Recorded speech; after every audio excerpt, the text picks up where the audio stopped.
Hello friends, एक बार फिर से आपका वेलकम है हमारे YouTube channel Devendra Sachdeva the financial consultant में। जी हाँ, आज इस वीडियो में हम बात करने वाले हैं जीएसटी की तरफ से आए हुए एक रीसेंट और बहुत इंपॉर्टेंट अपडेट के रिगार्डिंग, जो कि आज ही जीएसटी के न्यूज एंड अपडेट सेक्शन के अंदर में शाम के वक्त अपलोड किया गया है। ये एक बहुत जरूरी और बहुत इंपॉर्टेंट अपडेट है उन सभी टैक्स पेयर के लिए जो जीएसटी में रजिस्टर्ड हैं और अपनी जीएसटी रिटर्न्स फाइल करते हैं। जी हाँ, तो दोस्तों जल्दी से वीडियो में आगे बढ़ते हैं और आपको इन्फॉर्मेशन देता हूं मैं कि ये बेसिकली क्या है। तो जी हाँ, गवर्नमेंट की तरफ से जनवरी 2025 से 3B को लॉक करने का प्रावधान जो है वो लाया गया है। गवर्नमेंट ने अभी ये जो प्लानिंग करी है, ये प्लानिंग काफी लंबे समय से चल रही थी। बेसिकली जैसे गवर्नमेंट धीरे धीरे 2B को स्ट्रॉन्ग कर रही थी, अभी गवर्नमेंट ने आईएमएस को निकाला, उधर दूसरी तरफ से गवर्नमेंट ने GSTR 1 पे काम कर रहा था। तो ये सबको का निचोड़ निकाल के जो है गवर्नमेंट ने 3B को फाइनली जो है वो लॉक कर न्यूज एंड अपडेट सेक्शन में अपडेट डाल दिया है। जल्दी इसका नोटिफिकेशन भी आ जाएगा। तो चलिए दोस्तों, सबसे पहले मैं आपको वीडियो में दिखाता हूं गवर्नमेंट की तरफ से जो न्यूज एंड अपडेट सेक्शन में अपडेट डाला है वो अपडेट क्या है और उसमें गवर्नमेंट जो है वो क्या बताना चाह रही है। तो दोस्तों, न्यूज एंड अपडेट सेक्शन में ये अपडेट है जो कि गवर्नमेंट की तरफ से डाला गया है। जैसा कि आप इसके हेडर से ही समझ पा रहे होंगे, जिसमें क्लियरली मेंशन्ड है कि locking of auto populated values in GSTR 3B। जी हाँ, जीएसटीआर 3B में जो भी वैल्यू जीएसटीआर 1 एंड 2B से पॉपुलेट होकर आती है, 3B में वो वैल्यू को अब लॉक कर दिया जाएगा। मतलब कि वो वैल्यू आप हाथ से एडिट नहीं कर पाएंगे।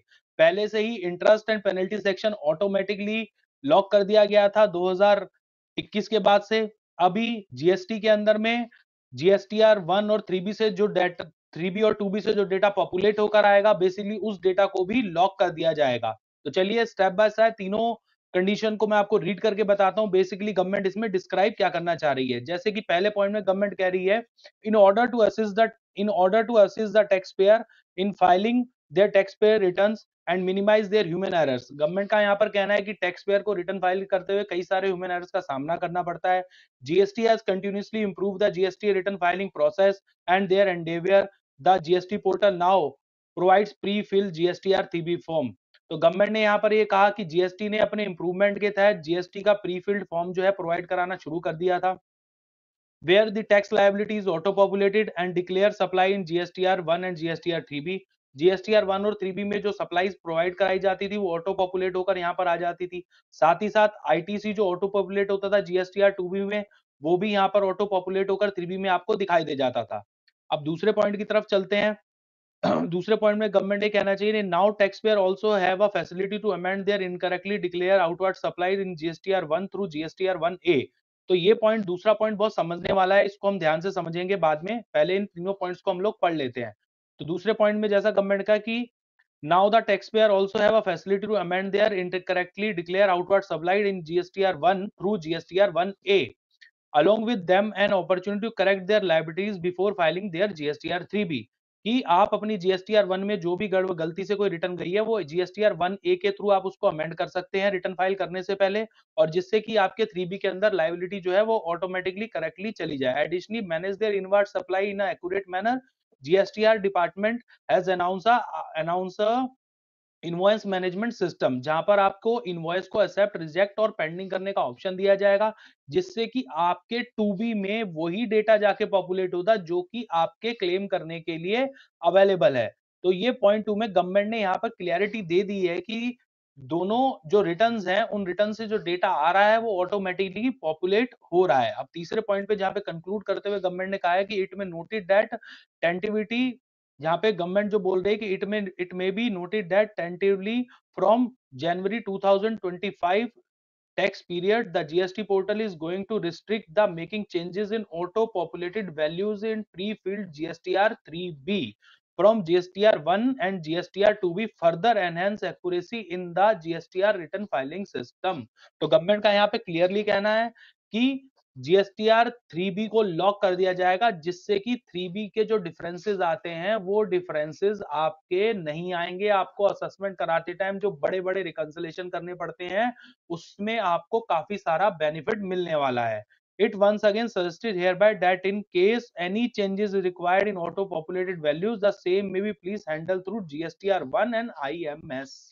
जी हाँ, तो यहाँ पर गवर्नमेंट ने क्लियरली मेंशन कर दिया है कि जो भी आपकी फाइनल रिटर्न जाएगी, वो 3B के अंदर जो डेटा जाएगा वो बैकएंड से ही पॉपुलेट होकर आएगा। तो दोस्तों, जैसा कि आपने देखा, गवर्नमेंट ने 3 डिफरेंट पॉइंट्स की सहायता से यहाँ पे समझाया है कि जीएसटीआर को 3B को ब्लॉक करने का क्या रीजन है, किस वजह से वो उसको ब्लॉक करें। तो सबसे पहला पॉइंट उसमें ये था कि गवर्नमेंट ने वहां पे एक्सप्लेन किया था कि ह्यूमन एरर्स जो हो रहे हैं, उन ह्यूमन एरर्स को रोकने के लिए गवर्नमेंट की तरफ से टाइमली स्टेप उठाए जाते हैं। ये 2 मेजर स्टेप जो गवर्नमेंट ने उठाए थे वो आज नहीं उठाए थे, गवर्नमेंट ने वो दोनों स्टेप आज से 2 साल पहले ही उठा लिए थे। पहला स्टेप गवर्नमेंट ने उठाया था कि 2B को बंद के 2A जीएसटीआर 2A को बंद किया था और जीएसटीआर 2B के थ्रू आईटीसी पॉपुलेट होना शुरू हो गया था, और जो कि ऑटोमेटिकली करेक्ट आईटीसी जो कि आपके लिए क्लेमेबल है वो जीएसटीआर 2B से पॉपुलेट होता था और जीएसटीआर 2B लॉक हो जाती थी। दूसरा जो गवर्नमेंट ने स्टेप उठाया था वो स्टेप ये उठाया था कि जीएसटीआर 1 से जैसे ही आप रिटर्न फाइल कर रहे थे, रिटर्न फाइल करने के बाद जीएसटीआर 3B में आपका सेल का डेटा ऑटोमेटिकली जीएसटीआर 1 से पॉपुलेट होकर आ रहा था, जहां पर आपको एडिटिंग करने की जरूरत नहीं थी। अगर आपके जीएसटीआर 1 से डेटा खोया है, अगर कोई दिक्कत है तो आप उसको एडिट कर सकते थे। तो गवर्नमेंट ने पहले ये 2 सिस्टम को इंप्लीमेंट किया।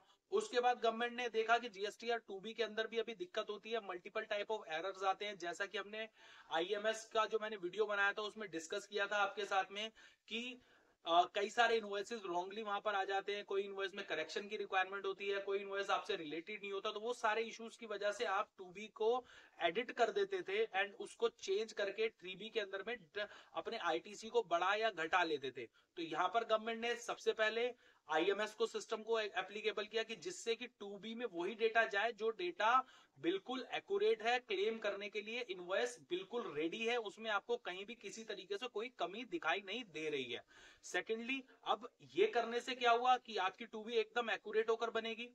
2B एक्यूरेट होकर बनेगी तो 2B आपको एडिट करने से जो डेटा 3B के अंदर आईटीसी सेक्शन में पॉपुलेट होगा, वो डेटा आपको एडिट करने की जरूरत ही नहीं रह जाएगी, क्योंकि आपने वही इनवॉइस सिलेक्ट की है आईएमएस में जो आपको क्लेम करने हैं। अब हम आते हैं आउटवर्ड सप्लाईज के ऊपर। आउटवर्ड सप्लाई में भी सिमिलरली गवर्नमेंट ने क्या किया, जीएसटीआर 1A को साथ में चालू कर दिया है। अब 1 के अंदर में बेसिकली अगर आप इनवॉइसिंग कर रहे हैं तो सारी इनवॉइसेस वहां पे ऑटोमेटिकली चढ़ जाती हैं। उसके अलावा अगर आप पे इनवॉइस एप्लीकेबल नहीं है तो उसके बाद आप हाथ से रिटर्न फाइल उसमें इनवॉइसेस डालते हैं। अगर कहीं कोई इनवॉइस उसमें गलत डल गई, आपने अपनी 1 फाइल भी कर दी है, बट 3B फाइल करने से पहले आप जीएसटीआर 1 फाइल कर ए फाइल करिए, अपनी रिटर्न को अमेंड कीजिए, आपका रिटर्न अमेंड हो जाएगा, आपका डेटा उसमें फिर सही से जाएगा। अब जब दोनों डेटा लॉक्ड हो जा रहे हैं, दोनों डेटा ऑटोमेटिकली 3B में लॉक्ड होके जा रहे हैं, तो अब 3B को एडिट करने वाला कोई सवाल ही नहीं पैदा हो जाता। और यहां पर यही स्टेप, यही मूव गवर्नमेंट ने उठाया है जो कि गवर्नमेंट सेकंड पॉइंट में कह रही थी। और ये मूव उठाने के बाद गवर्नमेंट ने बोला कि अब जीएसटीआर 3B लॉक हो गया है, आपके जो 1 और 3B के डिफरेंसेस आते थे, 2B वर्सेस आपके आईटीसी में डिफरेंसेस आते थे, वो सारे रिकंसिलेशन आपके खत्म हो जाएंगे। आपका जो एक बहुत बड़ा टाइम कंज्यूम हो जाता था रिकंसिलेशन सिस्टम में, वो खत्म हो जाएगा।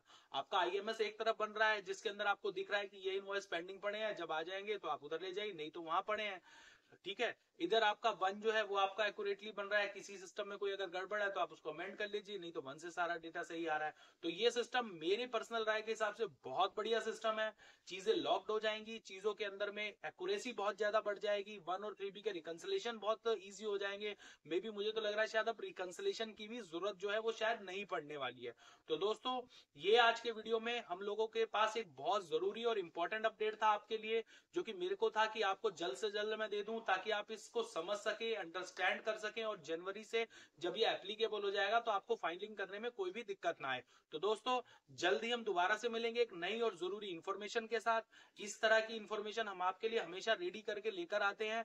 तो दोस्तों, तब तक के लिए हमारे चैनल के साथ जुड़े रहें, और साथ ही साथ हमारे चैनल को लाइक, सब्सक्राइब और शेयर करना बिल्कुल मत भूलें। जितना ज्यादा आप लाइक, सब्सक्राइब एंड शेयर करेंगे, उतना ज्यादा से ज्यादा लोग हमारे वीडियो को देख पाएंगे और हमारी फैसिलिटीज का फायदा उठा पाएंगे। तो तब तक के लिए दोस्तों, अलविदा आपसे, और मिलेंगे जल्दी आपको नए वीडियो के साथ। नमस्कार।